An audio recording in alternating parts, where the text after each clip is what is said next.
Ladies and gentlemen of the jury,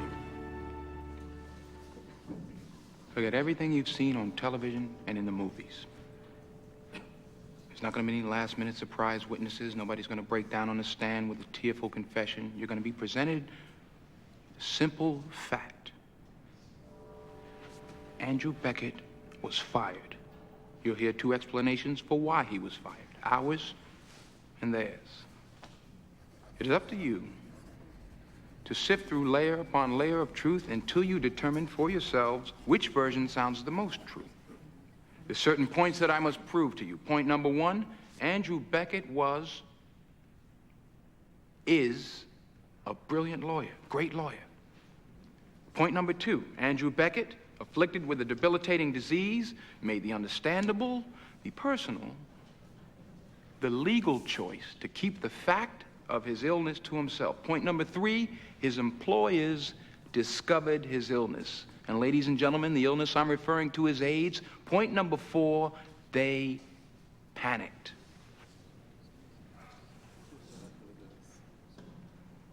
And in their panic, they did what most of us would like to do with AIDS, which is just get it and everybody who has it as far away from the rest of us as possible.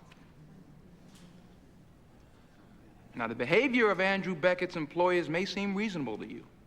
It does to me.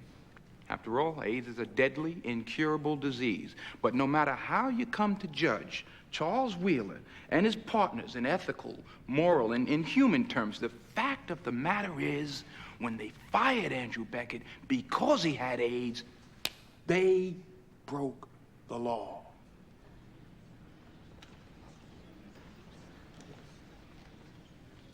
Fact. Andrew Beckett's performance on the job varied from competent, good, to oftentimes mediocre, to sometimes flagrantly incompetent. Fact. He claims he's the victim of lies and deceit. Fact.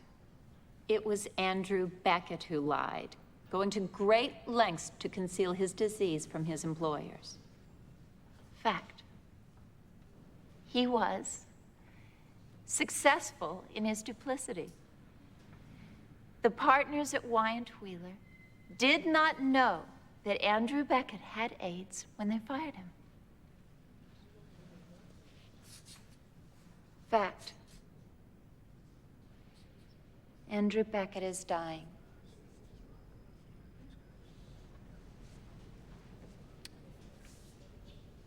Fact. Andrew Beckett is angry because his lifestyle, his reckless behavior has cut short his life.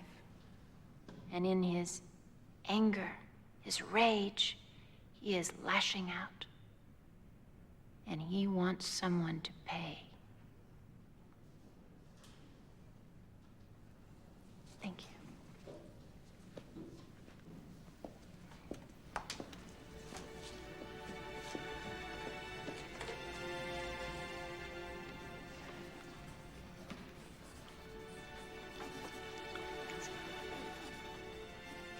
Andrew Beckett represented your company in a lawsuit in 1990, is that correct?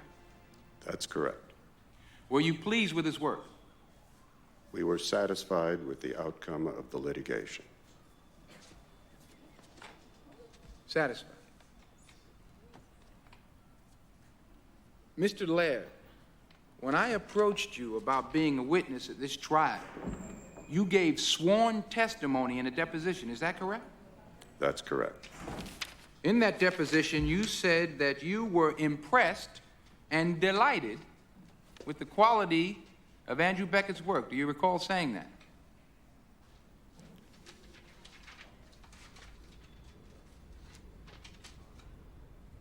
In all honesty, I was delighted with certain aspects of Andy's efforts. But in general, I found the work to be merely satisfactory.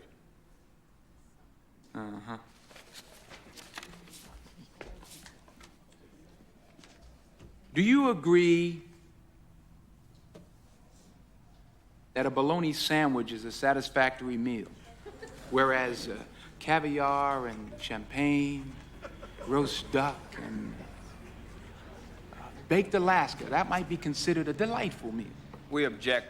These gastronomical comments are irrelevant to these proceedings, Your Honor. No, they are not irrelevant.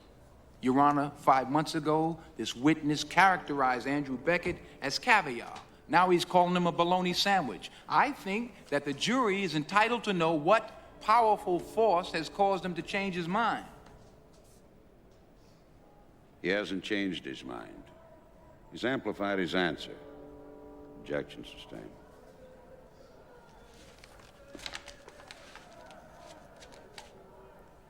All right. All right, Mr. Laird, explain this to me like I'm a 4-year-old, okay? Did Andrew Beckett win your lawsuit for you? Yes, we won. Oh, congratulations. That must have been a very satisfactory experience.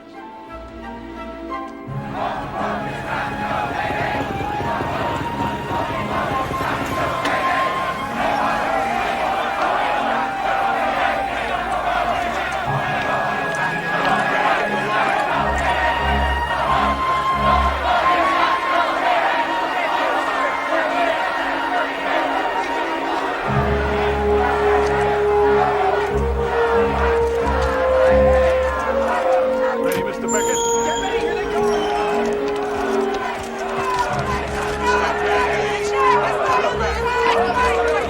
Adam and Eve, not Adam and Steve. Thou shalt not lie with mankind. Do you see this as a gay rights issue?